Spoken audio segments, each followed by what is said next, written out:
할렐루야. 우리는 예레미야 선지자의 소명 이야기를 읽었습니다. 예레미야 선지자의 소명 이야기를 통해서 시대를 분별하는 지혜라는 제목으로 설교를 듣기를 원합니다. 어쩌면 예레미야 시대처럼 오늘 우리 시대도 혼돈의 시대, 역경의 시대, 고난의 시대가 아닌가 생각됩니다. 예레미야가 선지자로 부름받았을 때 본문 1장 2절에 보니까 요시야가 다스린 지 13년 되었을 때라는 그 문장이 있습니다. 요시야라는 왕은 8살 때 왕이 되었습니다.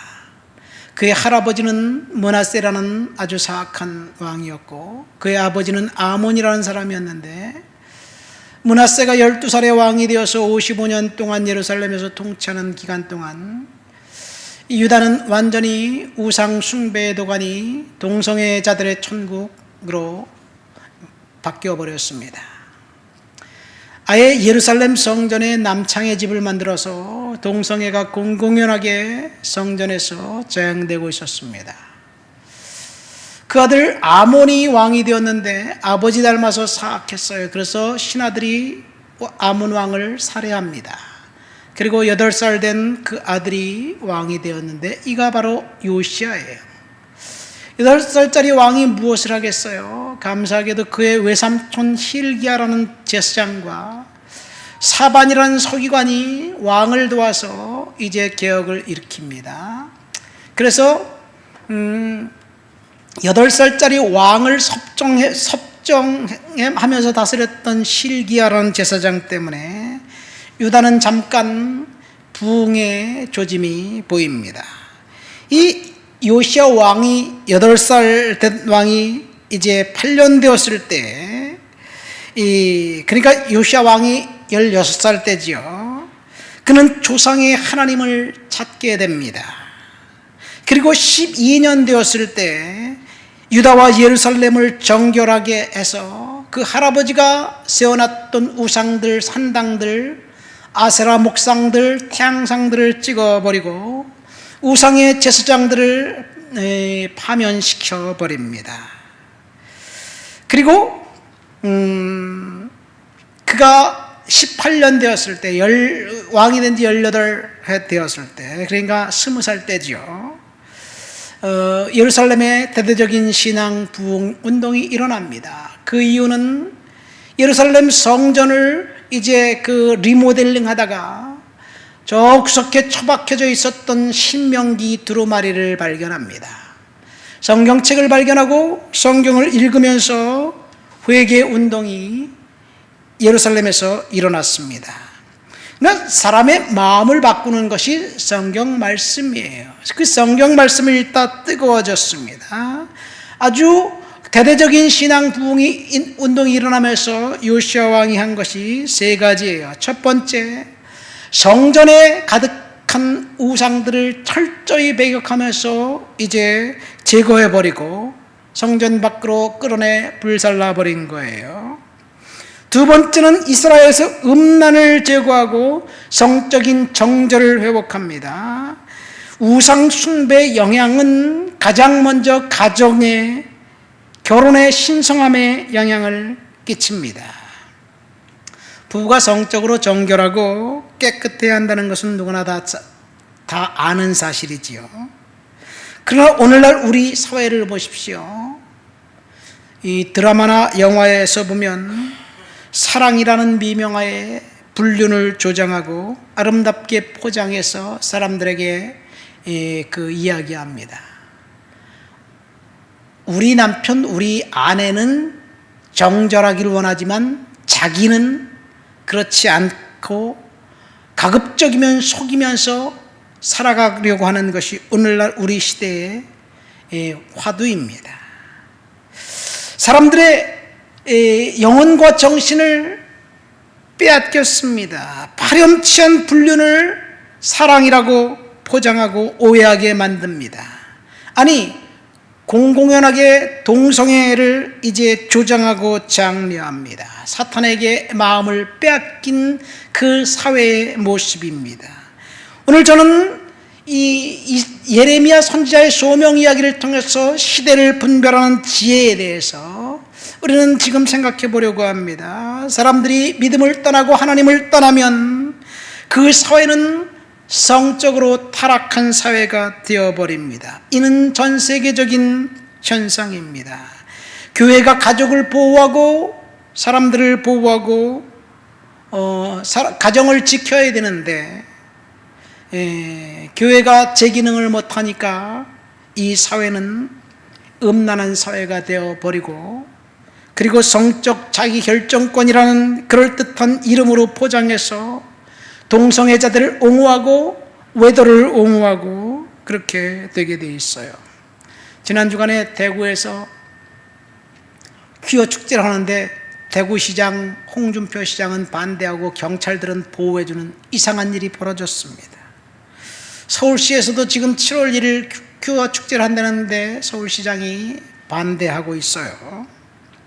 그런데 동성애 축제가 옛날부터 암암리에 있어 왔는데 그것이 좌파 정권이 들어서면서 공공연하게 대대적으로 사람들 앞에서 이제 그런 행동을 하고 있어요.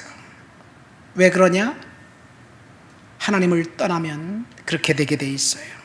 요시야 때 예루살렘 성전에서 두루마리를 발견하고 성경 말씀을 읽자 하나님 앞에 적나라한 죄의 모습을 발견하고, 그리고 요시야 왕이 한 것은 예루살렘 성전에 있는 남창의 집을 헐어버린 거예요. 예루살렘 성전에 동성애자들이 ጧ리를 틀고 있었어요. 어처구니 없게도 말입니다. 그리고 마지막 요시야 개혁은 유월절을 지킨 것에 있습니다. 이처럼 예레미야가 선지자로 부름받았을 때 유다 땅에 희망으로 가득 차 있었습니다.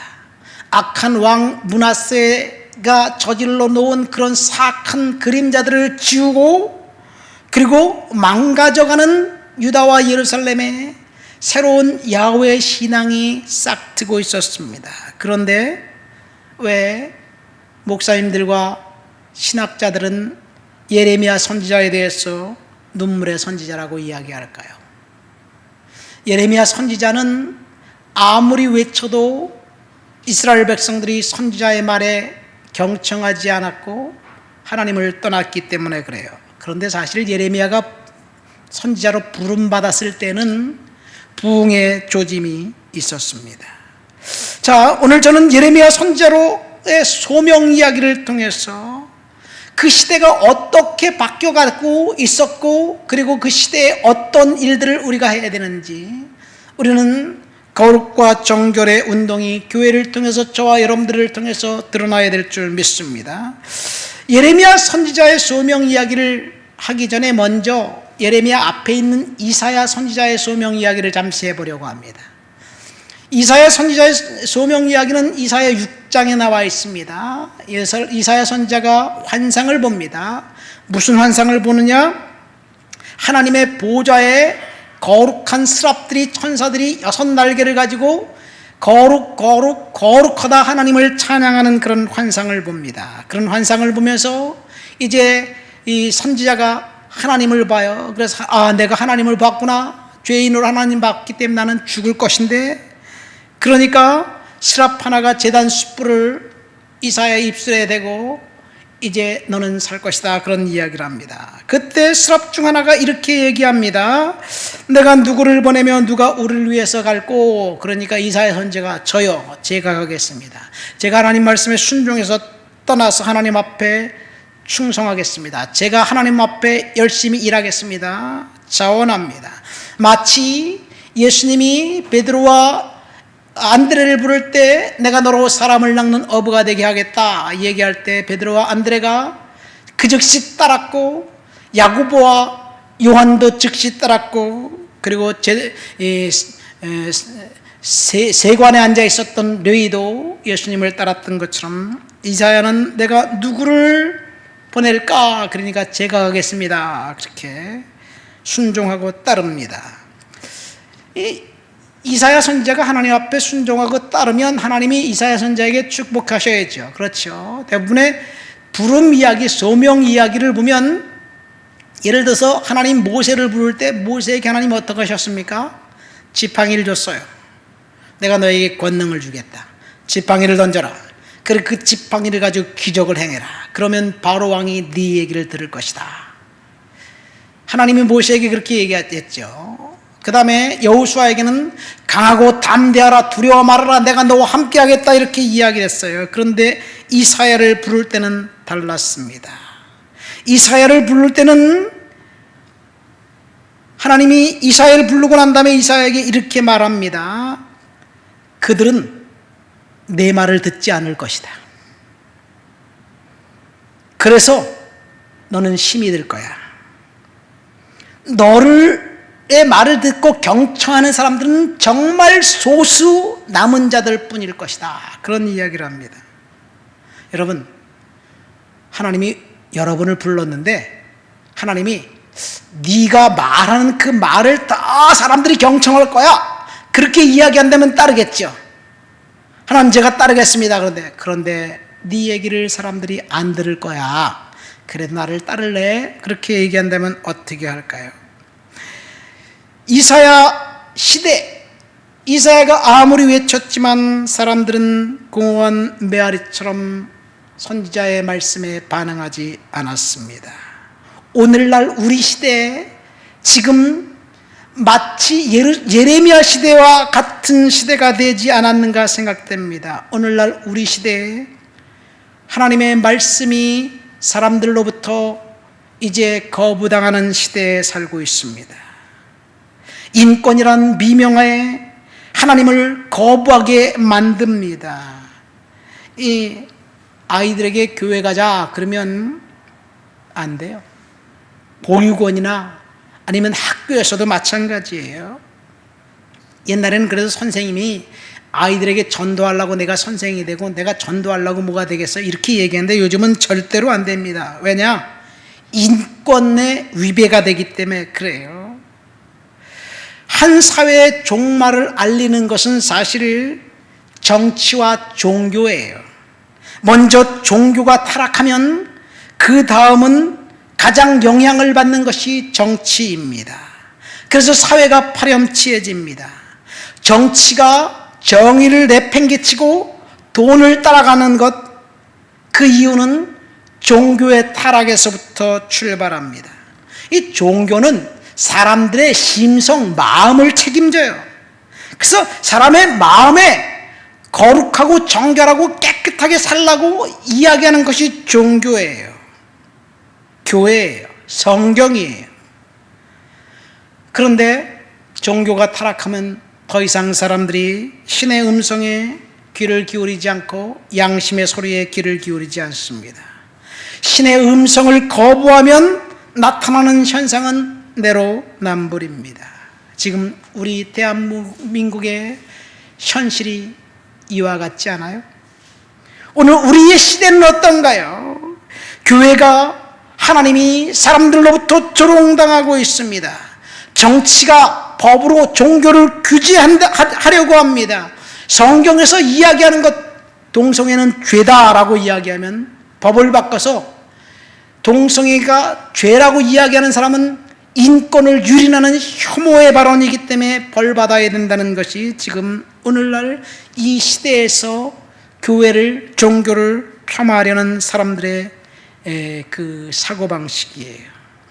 더 이상 사람들은 하나님을 의지하지 않습니다. 왜? 하나님을 의지하면 걸리는 게 많아요.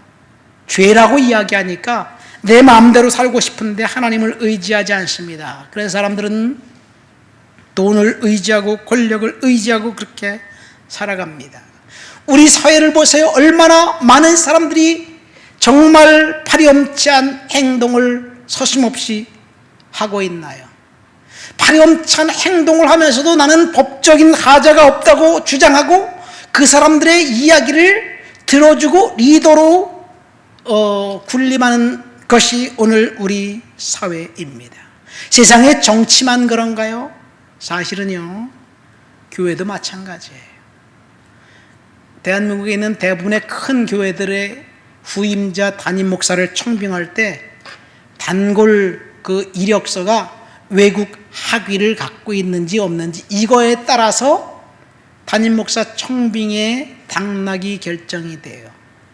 제가 언젠가 어떤 목사님의 얘기를 들었는데 어느 교회, 큰 교회 담임 목사를 청빙했어요. 그래서 1년 후에 담임 목사님을 이제 새로운 목사님을 결정하고 1년 후에 보니까 목사님의 스펙이 100% 가짜네. 외국에서 학위 받은 것도 가짜, 모든 게 다 가짜라는 이야기예요. 그런데 문제는 여러분, 만약에 여러분들이 그게 발견됐다면 어떻게 해야 되나요? 그 목사를 파면해야 되지 않나요? 근데 그 교회 장로들이 파면을 못하고 쉬쉬하고 있는 거예요. 왜냐? 그것이 성도들에게 알려지면 교회가 이제 불안이 생기고 성도들이 떠나기 때문에 쉬쉬하면서 그냥 덮어버렸다는 이야기예요. 이것이 지금 교회에서 있는 일이에요. 청렴하고 결백하고 하나님을 두려워하는 사람들, 그래서 거짓을 거부해야 되는데 세상과 동일한 잣대로 소기의 목적을 달성하기 위해서 서리를 가짜로 만들고 경력을 부풀리는 것, 세상이나 교회나 동일해졌어요. 이 사회가 예레미야 사회와 비슷한 시대이었기 때문에 그렇습니다. 예레미야가 선지자로 부름받았을 때 이제 부흥의 역사가 있었고 하나님 앞에 거룩의 역사가 있었는데 불과 예레미야가 선지자가 된 지 한 10년 정도 지나지 않아서 그 사회는 완전히 하나님을 거부하는 사회가 되어버렸습니다. 자, 예레미야를 부를 때 하나님이 뭐라고 얘기했는지 오늘 본문 4절부터 우리가 10절을 읽었는데 4절, 5절, 6절 말씀을 한번 읽어볼까요? 본문을 읽겠습니다. 여호와의 말씀이 내게 임하니라 이르시되 내가 너를 모태에서 짓기 전에 너를 알았고 내가 배에서 나오기 전에 너를 성별하였고 너를 여러 나라의 선지자로 세웠노라 하시기로 내가 이르되 슬프도소이다 주 여호와여 보소서 나는 아이라 말할 줄 알지 못하나이다 하니 7절 여호와께서 내게 이르시되 너는 아이라 하지 말고 내가 너를 누구에게 보내든지 너는 가며 내가 내게 무엇을 명령하든지 너는 말할지어다. 8절 너는 그들 때문에 두려워하지 말라 내가 너와 함께하며 너를 구원하리니라 나 여호와의 말이니라 하시고 8절까지 읽었습니다. 예레미야 선지자를 꼭 지명해서 하나님이 불렀다고 5절에 이야기하고 있습니다.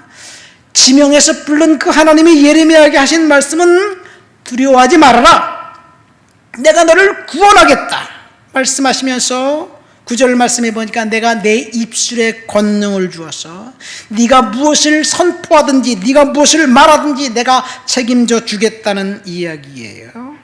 여러분, 예레미야 소명 이야기를 통해서 저와 여러분들은 세 가지 은혜를 받습니다. 첫 번째 5절 말씀 보니까 하나님이 내가 너를 모태에서 짓기 전에 알았고 내가 배에서 나오기 전에 너를 성별하였다는 이야기예요.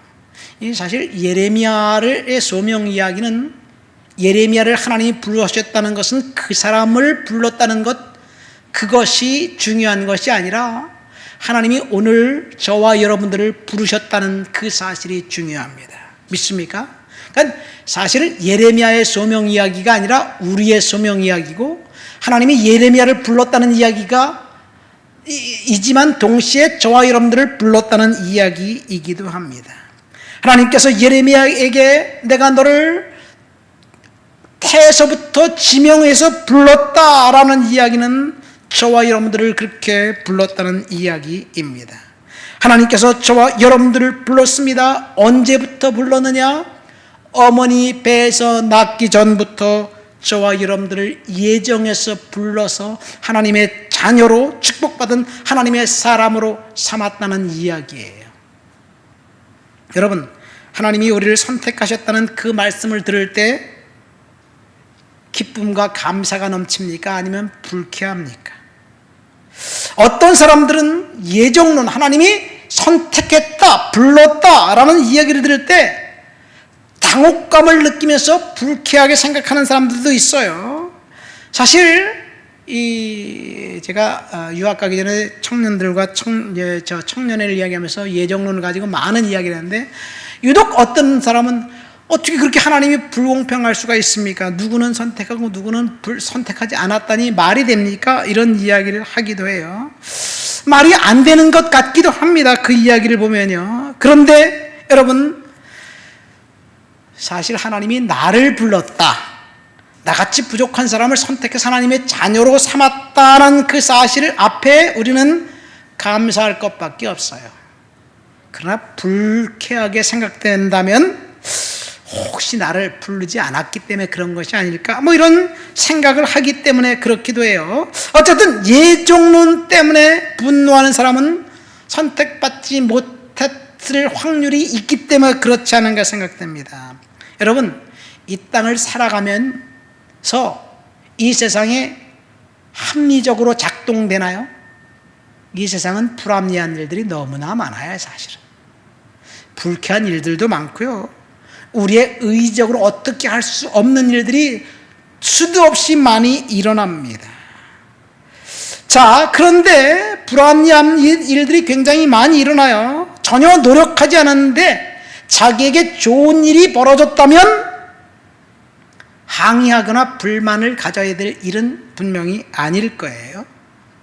예를 들어서 쇼핑센터에 가서 100만 원짜리 핸드백이 있어가지고 그것이 너무 좋아서 아내 생일 선물에 이 100만 원짜리 핸드백을 내가 사줘야지 생각하고 주머니를 생각하면 주저되고 또 아내를 생각하면 사줘야 되고 몇 날 며칠을 고민하고 갈등하다가 드디어 결정했어요. 야, 지르자, 카드를 긁자. 그리고 딱 가서 살려고 하는데 갑자기 저쪽에서 점원이 저벅저벅 달아오더니 100만 원짜리 그 스티커를 싹 빼고 찢어버렸더니 50만 원을 딱 써놓고 가는 거예요. 그 시간부로 50% DC하겠다는 이야기예요. 기분 나쁜 일인가요? 그 일이 너무나 기쁜 일 아니겠어요? 그 점원이 미워 보이나요? 여러분, 하나님이 저와 여러분들을 선택했다는 이야기를 들을 때 우리는 감사할 따름입니다. 그런데 사실 또 어딘가 모르게 개운치 못한 일, 개운치 않은 생각도 들기도 들어요. 왜냐하면 성경에 보면 하나님이 야곱은 선택하고 에서는 선택하지 않았다, 여기까지는 괜찮아요. 야곱은 사랑하고 에서는 미워했다는 말을 들을 때는 조금 당혹스럽습니다. 이유도 설명도 없이 그런 말씀을 읽을 때 당혹스럽기도 해요. 하나님은 장자를 제일로 생각하는 유서 깊은 유대 문화 속에서 두 번째 아들 아벨을 선택했고요, 야곱을 선택했고 에브라임을 선택했습니다. 이스마엘을 버렸고 그리고 이삭을 선택했습니다. 창세기에 보면 이 사실 야곱은 사랑했고 에서는 미워했다는 구절, 이 구절이 당혹스럽지만 사실은 시브리어의 용례를 이해하면 조금 이해하기가 쉬워요. 야곱을 사랑했다는 말은 야곱을 선택했다는 말과 동일하고요, 에서를 미워했다는 말은 에서를 선택하지 않았다는 말과 동일합니다. 이 표현은 감정에 관한 말이 아니에요. 하나님의 의지적인 그 행동을 표현하는 말입니다. 그러니까 사랑은 선택이에요. 여러분, 사랑하면 선택하지요. 사랑하지 않으면 선택하지 않아요. 하나님이 야곱을 사랑했기 때문에 그를 선택하는 거예요. 그래서 사실 하나님이 선택했다는 말, 이 말은 나중에 이사야서에 가면 이스라엘의 남은 자를 선택했다는 말에 집중이 됩니다. 그리고 하나님이 선택했다는 그 말을 신약에 오면 예수 그리스도 메시아에게로 선택이 집중됩니다. 그래서 예수님의 이름, 그리스도의 이름이 더 chosen one, 선택받은 자라는 의미입니다. 이스라엘 안에서 하나님의 선택은 궁극적으로 한 사람 메시아에게 집중되고 그 초점이 강조됩니다. 그 한 사람 때문에 저와 여러분들이 구원받은 거예요. 바로 그리스도가 선택받은 하나님의 백성입니다. 다시 말해서 하나님께서 구원받을 자를 선택하셨다는 예정론은 사실 부정적인 의미가 아니에요. 그렇지만 한번 부정적인 의미, 지금 공평한가? 하나님이 그런 의미에서 한번 다시 생각해 볼까요? 사실은요, 하나님이 선택했다는 그 말을 가지고 사도 바울이 끊임없이 하나님은 공평하지 않은데요? 그런 질문을 하나님 앞에 로마서 9장에서 합니다. 저와 여러분들도 그렇게 생각하지만 사도 바울도 그랬어요. 그가 하나님의 무한하신 뜻을 알 수 없기 때문에 하나님의 선택은 흠잡을 권리가 없다는 결론을 내립니다. 왜냐하면 하나님이 결정하신 것에 대해서 내가 가타부타 할 수 있는 것이 없다는 결정이에요.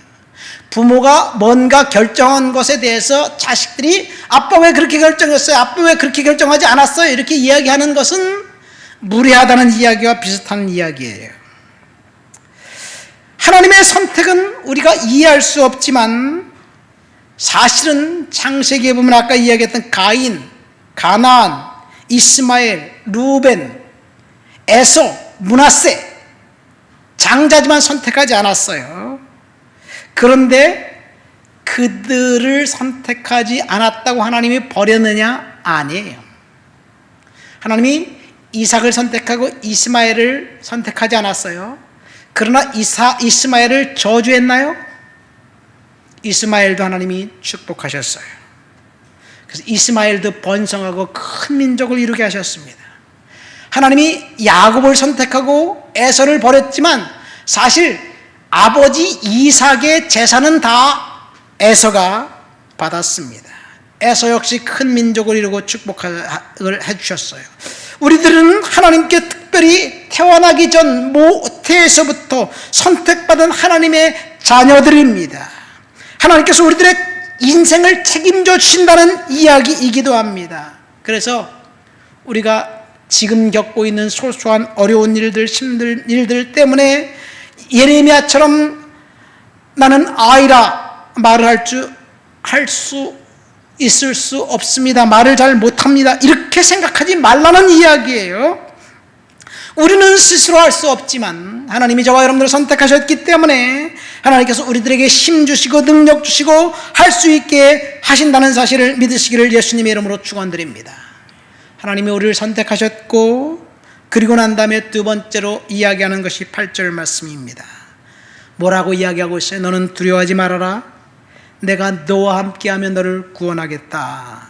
여러분, 하나님 우리를 선택했기 때문에 어떠한 상황에서도 저와 여러분들을 보호하신다는 것이 오늘 말씀의 이야기입니다. 언제 우리가 두렵습니까?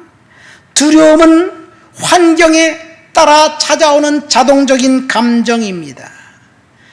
그렇습니다. 환경이 절박하면 반드시 우리는 두려움에 엄습하게 되어 있어요. 그러나 두려움을 이길 수 있는 방법은 환경을 바꾸는 것이 아니라 말씀의 힘이에요. 여러분, 두려움이 우리를 엄습할 때 환경이 바뀌면 두렵지 않겠지요. 돈이 없어서 두려워요? 그럼 돈이 생기면 두려움이 없어지나요? 사실은요, 돈이 많은 사람도 두려워하는 사람이 있어요. 돈이 없는 사람도 두렵지 않는 사람도 있어요. 그러니까 두려움은 환경에 의해서 우리가 지배받는 것이지만 하나님의 말씀이 우리 속에서 역사하시면 두려움에서 해방되게 될 줄을 믿습니다. 저는 작년 연말쯤이죠.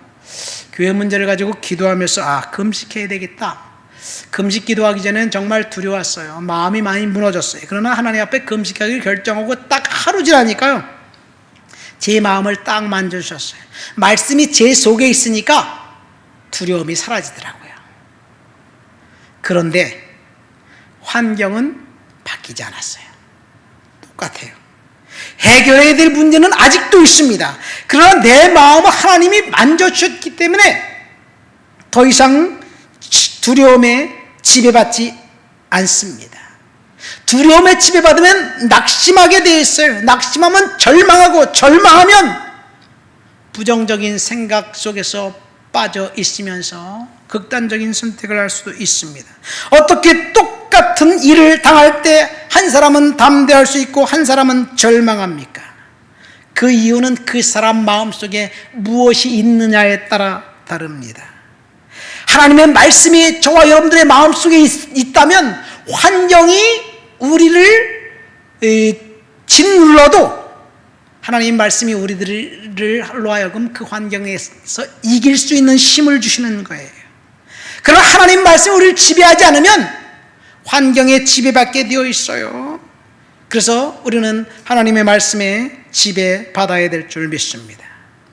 오늘 문제를 오늘 걱정한다고 걱정거리가 사실 없어지는 건 아니에요. 그래서 우리는 하나님의 말씀에 지배받아 살아야 될 줄 믿습니다. 하나님의 말씀이 우리를 지배하면 염려와 걱정으로부터 하나님이 해결해 주실 거예요. 그리고 시간이 지나면 문제도 하나님이 해결해 주실 줄 믿습니다. 하나님께서의 약속은 때때로 우리의 환경이 우리를 절망하게 만들지라도 그 환경을 하나님께서 허락하셨어요.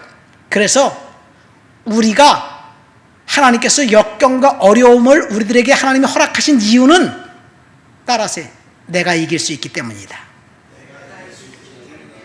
믿습니까? 우리가 이길 수 있기 때문에 하나님이 역경을 허락하신 거예요. 이길 수 없다면 하나님 허락하시지 않아요. 그러니까 우리는 환경에 지배받지 않고 믿음을 갖고 살아가야 될 줄 믿습니다. 오늘 9절 10절 말씀 보세요. 하나님이 이 예레미야를 부르시면서 뭐라고 이야기하고 계십니까? 내가 내 입술에 내가 권능을 주어서 네가 무엇을 하든지 그 말씀을 내가 책임져 주겠다고 하나님이 약속하신 거예요. 네가 선포한 말씀 하나도 땅에 떨어지지 않게 하겠다. 내가 뽑고 파괴하고 파멸하고 넘어뜨리고 건설하고 심게 하겠다 하나님이 약속하셨습니다. 여러분, 하나님께서 예레미야에게 네 입술에 주장하셔서 네가 선포한 대로 내가 다 이루어 줄 거야. 예레미야에게 하신 말씀이지만 그 말씀을 하나님이 저와 여러분들에게 주신 말씀이라고 믿으시기를 예수님의 이름으로 축원드립니다. 그래서 내가 선포하는 것, 내가 이야기하는 것 하나님이 반드시 들어줄 거예요. 그래서 우리는 열심히 축복해야만 합니다. 그래서 우리가 기도하는 제목들은 하나님이 반드시 응답해 주실 줄 믿습니다. 하나님이 예레미야에게 네가 선포한 것을 들어주겠다라고 해서 예레미야가 딱 두 가지를 선포합니다. 첫 번째 예레미야가 선포한 것은 예레미야 처음부터 끝장까지 쫙 보면 이스라엘 백성들이 범죄해서 유다가 망하고 예루살렘이 멸망당할 거예요. 그렇지만 예레미야가 선포한 것 70년이 차면 하나님이 이 백성들을 구출해 주실 것이다. 70년이 차면 포로에서 귀환하게 될 것이다. 예레미야가 이렇게 선포합니다. 그리고 예레미야가 선포한 것처럼 70년이 다 되어가는 그쯤에 페르시아에서 포로로 끌려갔던 백성들이 예루살렘으로 돌아옵니다. 그런데 하나님은 70년이 아니라 유다가 멸망한 지 48년 만에 돌아오게 해요. 그 사이에 무슨 일이 있었느냐? 하나님의 약속을 붙들고 기도하는 다니엘과 같은 사람이 있었기 때문에 하나님의 약속을 단축시켜 준 거예요. 그렇지만 예레미야 선포를 하나님이 책임져 주셨습니다. 두 번째 예레미야가 선포한 것은 새 언약입니다. 예레미야 선지자를 통해서 유다 백성들에게 주신 새 언약은 무엇입니까? 예레미야 31장에 나와 있습니다. 이 유다 백성들이 하나님을 거부하고 떠났을지라도 하나님이 내가 너희의 하나님이 될 것이고 너희는 내 백성이 될 것이다. 새 언약입니다. 내가 다시는 너희들이 행한 악행을 기억하지 않겠다. 이것이 새 언약입니다.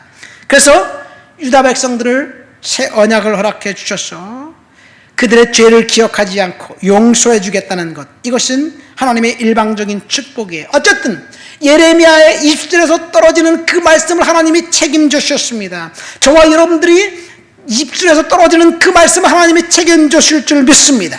지금 우리는 시대를 분별하는 지혜라는 제목으로 설교를 듣고 있어요. 우리 시대는 지금 참혹한 시대, 비참한 시대, 내로남불의 시대입니다. 점점 더 살기 힘든 세상이 되었습니다. 정직하고 거룩하게 살려고 하는 사람들이 불이익당하는 세상이에요. 정치적 이득에 따라 거짓말도 서슴없이 해대는 세상이 오늘날 우리 시대입니다. 다른 사람의 것을 빼앗아 착복하고도 뻔뻔스럽게 오리발 내물고 피해자에게 이제 죄를 뒤집어 씌우는 세상이 오늘 우리가 살고 있는 이 시대입니다. 이런 시대에 하나님이 우리의 입술에 권능을 주셨다는 이야기예요. 그것은 무엇을 말하냐? 우리가 말하고 선포한 것마다 하나님이 책임져 주신다는 약속입니다. 그래서 우리는 이 시대는 내로남불 사악한 시대지만 계속해서 축복해야 돼요. 믿습니까? 나와 다른 사람도, 나와 의견을 달리하는 사람도, 좀 뻔뻔한 사람도 있으면 화나지요. 그래도 우리가 입술로를 열어 축복하면 하나님이 세상을 바꾸고 사람을 바꾸어 주실 줄 믿습니다. 그래서 우리가 할 일은 축복하는 일이에요. 나에게 좀 잘못한 사람도 축복해야 될 줄 믿습니다. 두 번째, 우리가 할 일은 우리 입술을 주님께서 권능을 주셨기 때문에 기도하는 거예요. 기도한 대로 하나님이 반드시 책임져 주실 줄 믿습니다. 여러분, 기도하면서 저주하나요? 어떤 사람은 기도하면서 저주하는 사람, 나쁜 사람, 저 사람 안 되게 해달라고 이렇게 기도하는 사람도 있기도 해요, 사실은. 그러나 기도하는 사람들은요, 다 축복해요. 감정은 막 복받쳐서 저 인간이 잘못됐으면 좋겠다 이렇게 생각해도 막상 기도할 때 아유 하나님 불쌍히 여겨주세요 그렇게 생각하고 기도하는 게 기도하는 사람들의 그 마음이에요. 그래서 우리가 기도하는 것들을 하나님이 반드시 책임져 주시고 응답해 주실 줄 믿습니다. 말씀을 맺습니다. 오늘 시대를 분별하는 지혜를 가지고 예레미야 선지자의 소명 이야기를 통해서 은혜 받았습니다. 예레미야 선지자가 소명받을 때 요시아 왕 13년 때, 요시아는 8살의 왕이 되어서 31년 동안 통치하다가 전쟁에 나가서 전사에 죽습니다. 그러니까 39살 때 죽는 거예요. 그러니까 예레미야 선지자가 요시아 13년 때 이제 선지자로 부름받아서 요시아 31년 될 때까지, 요시아 사실은 성경에 요시아 18년 될 때까지만 성경에 기록되어 있어요. 그리고 그 이후 13년 동안은 기록되어 있지 않습니다. 그냥 부흥이 사라진 시대라고 보면 돼요. 근데 그 부흥이 사라진 시대에 예레미야 선지자가 소명받아서 하나님이 예레미야에게 약속하신 것이 3가지예요. 첫 번째, 내가 너를 모태에서부터 불렀다. 두 번째, 그랬기 때문에 너는 두려워하지 말아라. 내가 너를 구원하고 너를 책임져 줄 것이다. 세 번째, 네가 하는 그 어떤 말이든지 내가 책임져 줄겠다라는 약속이에요. 저와 여러분들 하나님이 모태에서 불렀습니다. 우리는 두려워할 필요성이 없어요. 환경은 우리로 하여금 힘들게 하지만 결코 두려워하지 마시기를 예수님의 이름으로 축원드립니다. 우리가 입술을 열어 선포하는 것마다 하나님이 책임져 주실 줄 믿습니다. 우리 다 같이 말씀을 생각하며 통성으로 기도합니다. 하나님, 믿음으로 살아가고 은혜로 살아갈 수 있도록 주여 도와주옵소서 하는 역사해 주옵소서 기도합니다. 하나님 아버지 감사합니다. 오늘도 주님 앞에 나와 주를 높여드리고 주를 찬양하고 주를 예배합니다. 성령의 능력과 충만과 거룩한 역사가 우리의 삶 가운데 있도록 주여 도와주시옵소서. 믿음으로 살아갈 수 있도록 도와주시고 은혜로 살아갈 수 있도록 주여 역사해 주옵소서. 주를 높여드리고 주를 찬양합니다. 예수님의 이름으로 기도합니다.